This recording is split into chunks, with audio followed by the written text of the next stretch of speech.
So you've started out your business with a generic email address, like a business name at gmail.com or at Yahoo, something like that. But what you realize by now is that it's time for you to level up your professionalism so you can get better clients, better customers, better leads. You can also have better quality of contractors that you work with or get referrals from, better subcontractors, whatever the case may be.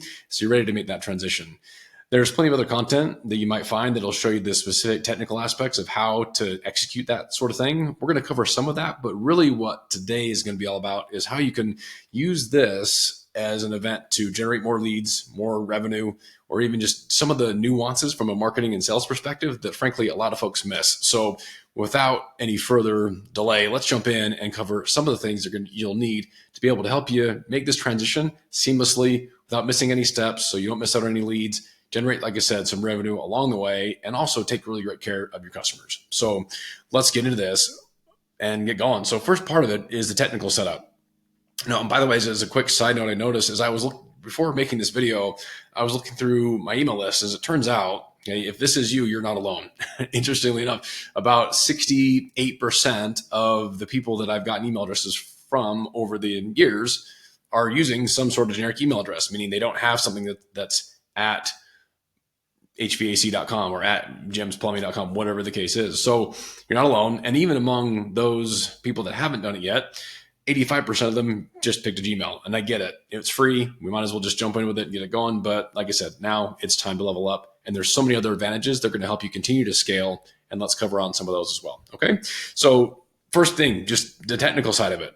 Number one, just get the new email up and running in this part one. So you got to purchase the email address. Now, the most common, like I said, most of you that are watching this just based on the data are probably already using some sort of Gmail. So you have some familiarity with Google Calendar, Google Drive, things of that sort. And so if you want to shift over to Google Workspace, that's what they're calling it as of the time of this video, then that's where you'll first go and make that upgrade. Now, there are some ways where depending on if you have a website, and some of you may not, we'll get to that in just a second, but there may be some little ways where you can just get the domain, meaning the at yourbusiness.com, or just and get that email address. And depending on who you get your website or the domain from, sometimes they include an email inbox for free. Now, if that's the case, there is a way where you can connect it to your current Gmail account and have it linked in through the settings without having to pay for anything if that's what you want to do. Again, not required, but that's an option. If that's the case, then again, there's a separate link and a pretty simple onboarding process. We can show you technically how to get that done. But again, step one is you got to get either the upgrade to Google Workspace or at a minimum, just you again, turn on the email address from where you have your website or the URL. Because again, overall, you have to own the domain, the at yourbusiness.com for any of this to work, right? So that's step one. Step two, again, set up your email accounts. And this is something where, again, when you first got started, it might just be your business name at Gmail. But now that you're expanding a little bit, you might want to have individual email addresses for you as the owner or other people on your team. One of the other things that happens quite often is that, let's just say you get an admin or you get someone who's going to be running customer service or someone who's going to be doing estimating. You may want to get a shared domain or, a shared email inbox for something like info@mybusiness.com or service@mybusiness.com. These are going to be things that, again, that way, if you have customers you want either through your website or through other social media, other ways you want them to reach your business, they can reach it to a shared inbox that other people can access that isn't necessarily always going to be your name. So this way, again, as you scale, you shouldn't be the only one that your customers email anymore, right? That's part of why we're trying to create this business. So it's not only you as the single point of contact. So this might be the time. So that would be just another checklist item for you to go through as you're getting that set up. Now, again, depending on what you decided to do on the first couple stages here, you may need to go in. And again, if you have a website or have the domain, this is where you'll need to update the website. That's called DNS settings, things like your MX records, CNAME, TXT, things of that sort. Now, again, depending on how you do it, don't get overwhelmed. It's okay. Some of your providers have a little bit easier transition steps. Again, whether it's Bluehost, GoDaddy, so many other different providers from where you're getting your domain, they all have their different nuances. So I'm not going to cover every single one of them, but just it is something that, again, you can do manually or depending on the platform, sometimes they make that step a little easier. Again, the purpose of this list is simply just to make sure that, hey, you're moving through it, making sure it's getting done. Okay. Now, while we're here, and again, this is where I'm going to jump into a couple other nuances or things strategically that you may want to do alongside this step. Again, there's plenty of other content around just here's how to do the technical, simple thing, but let's think about it a little bit more big picture. All right. If you don't have a CRM right now, customer relationship management, some sort of software or database that you use to keep in track of all your customer emails, all your prospects, all your customers and clients and projects you've done, everything like that. And you want to get that up and going. So that new system that either that you have or that you're going to get can also send emails from you, from your name or from your business. Now's a really good time to get that configured and set up so you can do it all at once. So if you need help with any of that, you have questions on, well, shoot, it'd be nice to be able to send marketing communications to my customers. Or I'd like to send appointment reminders when I'm going to go out and do a consult or a free estimate. Or I want to be able to follow with people after I give them a bid so I can close them and get close deals on autopilot without having to spend an extra dime on marketing or advertising. That's all those things that the CRM can do for you. So we just click here and shoot me a message with CRM. And if you need some help with that, or if you need to want to talk through what that might look like. Okay. So again, that's the first step. Now from here, next step in the process is to, again, if you have a CRM, you'll want to integrate it. This is so important that as you go through this process, when you're creating your new email address, that your CRM is integrated with where your email is going to be sending from. Again, there's some settings that you need to make to your domain so that when email goes out, it's registering back to your @yourbusiness.com URL. Otherwise, your emails that are going to come from your CRM are just going to end up in spam. And we don't want to avoid that. The whole point is to be able to have people get them in their inbox. So this is there's an additional integration step that needs to be done there. Okay, moving on along. I'll try to make this quick. So you'll need to build or acquire a website. Now, again, at a bare minimum, you have to purchase the domain. We've already talked about that. If you don't have to have the full website built out for this email transition piece to work.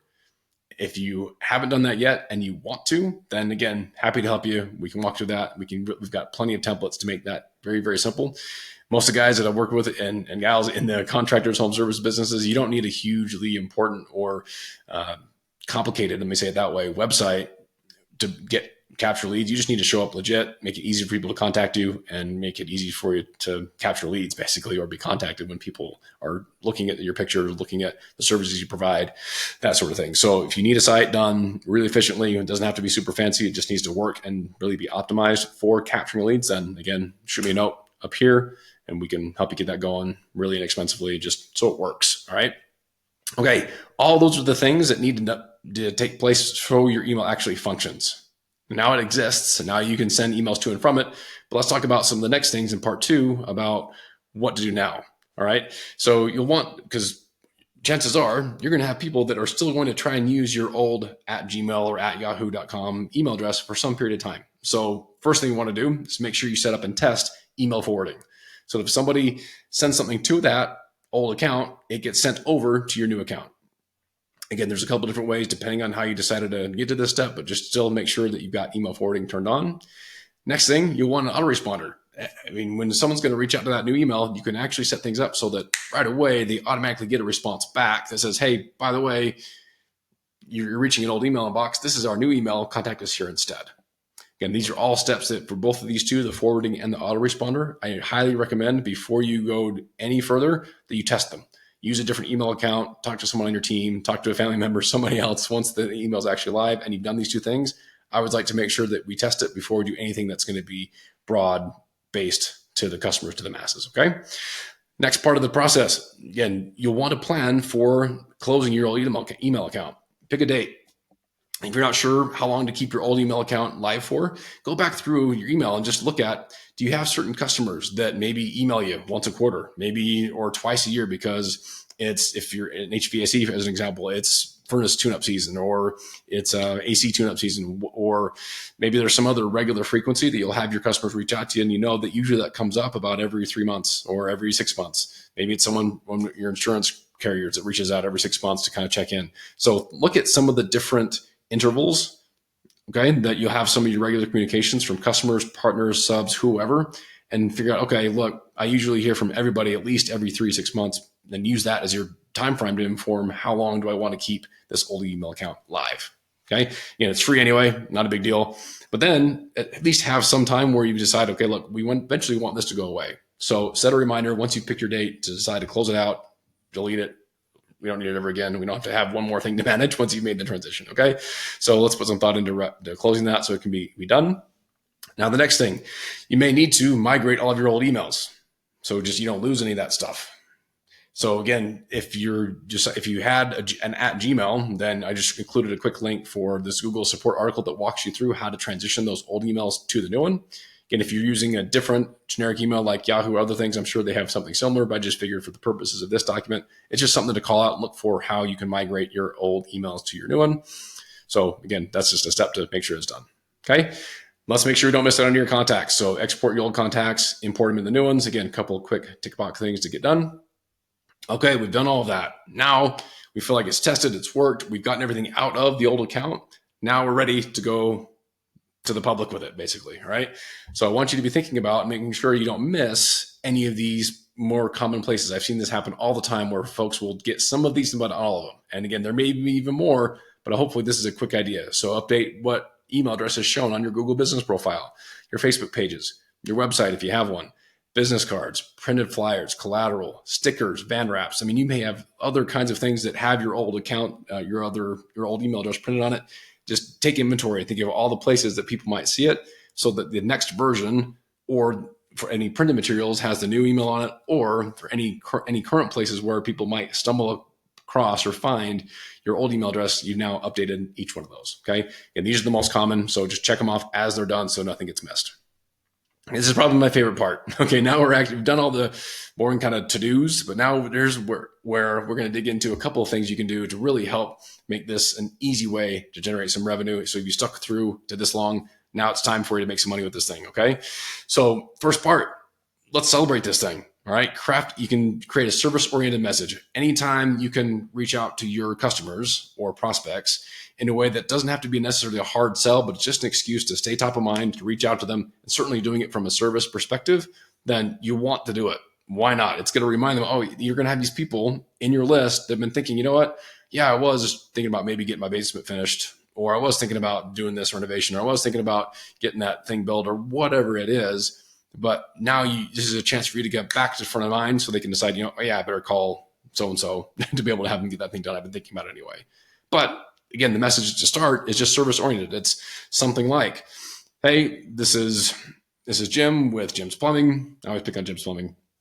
And we wanted to reach out to let you know we made some upgrades around here. So you're going to start seeing a couple new things. First thing you'll notice is our email address is now this is where you'll get a hold of us. If you have questions, you need help with anything, or maybe there's a warranty, whatever you want to do to be able to call out things that are relevant for who you're sending this message to. Again, let them know, hey, we're giving you the most current, up-to-date information so you can reach out to us. Okay. That's the first part of the message. Now, if you decided along with this that you launched a new website at the same time, because maybe you didn't have one, maybe you're just sending people to your Facebook business page or Google business profile, but now you actually have a website. Again, let's talk about that. Hey, here's check out our new website, or whatever the case may be. All right. Now, there may be a chance where now that we've done those first couple things that are more just informational and service oriented, now we can easily segue into other offers or announcements.